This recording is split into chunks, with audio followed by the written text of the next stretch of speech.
Gülen's second approach is his analysis of the nature of fundamentalism and its relationship to dogmatism, which provides useful insight into the rise of religious extremists in the wake of globalized modernism and argues for why there is greater need now for the principles of tolerance, respect, and understanding to be strengthened through interreligious and intercultural dialogues than ever before.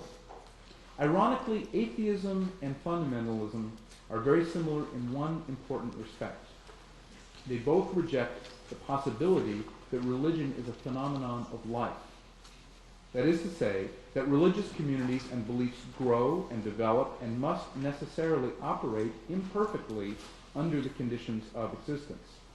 Authentic religious communities are willing to struggle with the search for truth and the ambiguities and uncertainties of life. Such an organic understanding of religion is unsatisfactory to both the atheists and the fundamentalists' need for absolute and unqualified certainty.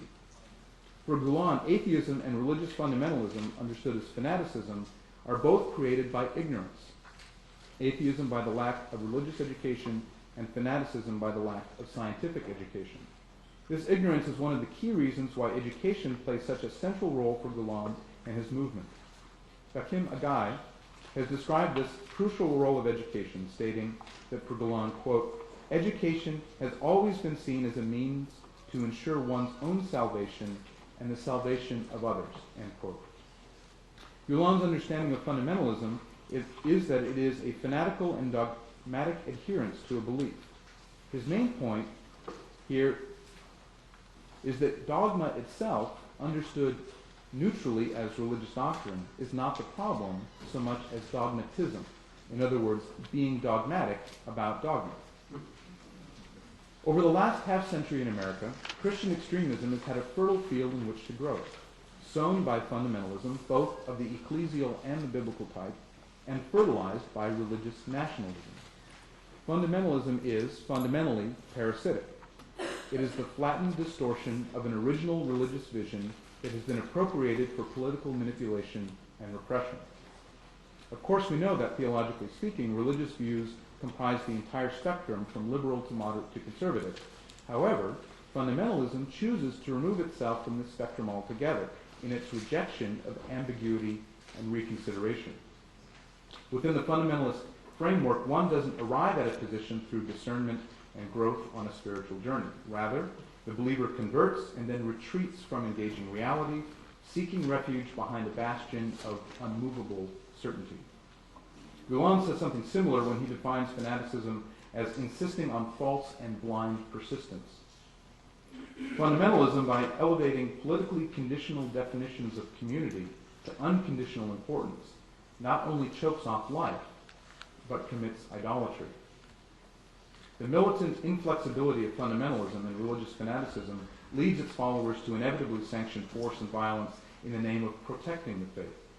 Yet violence and terrorism are the complete antithesis of what Abrahamic traditions share in the ethical core of their communal understandings of what God intends, namely the practice of love and hospitality.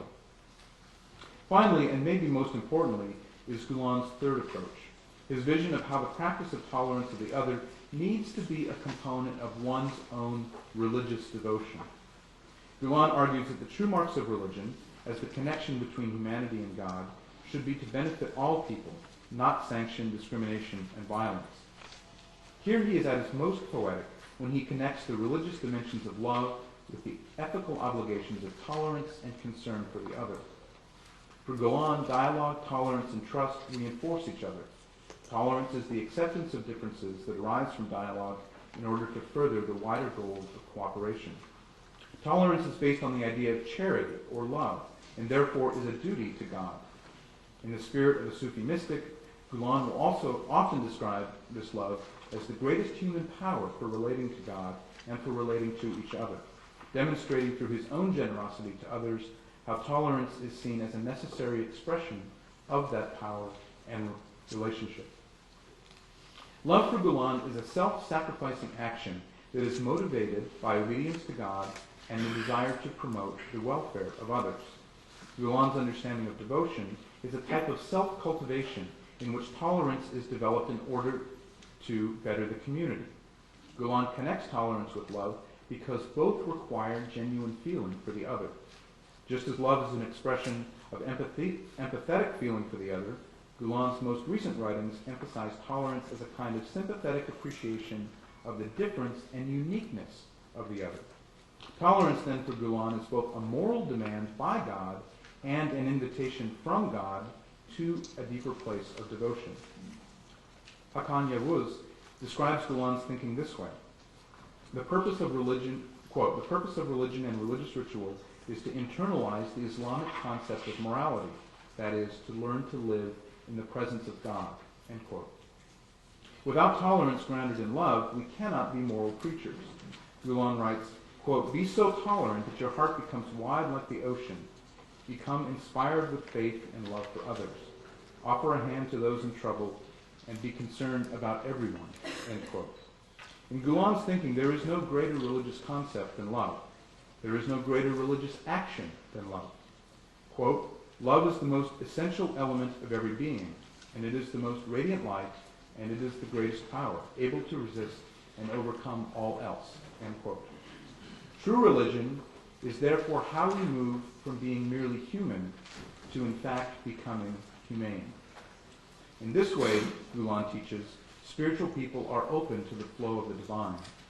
When they allow themselves to become channels of God's grace, they find their rhythm in the rhythm of God.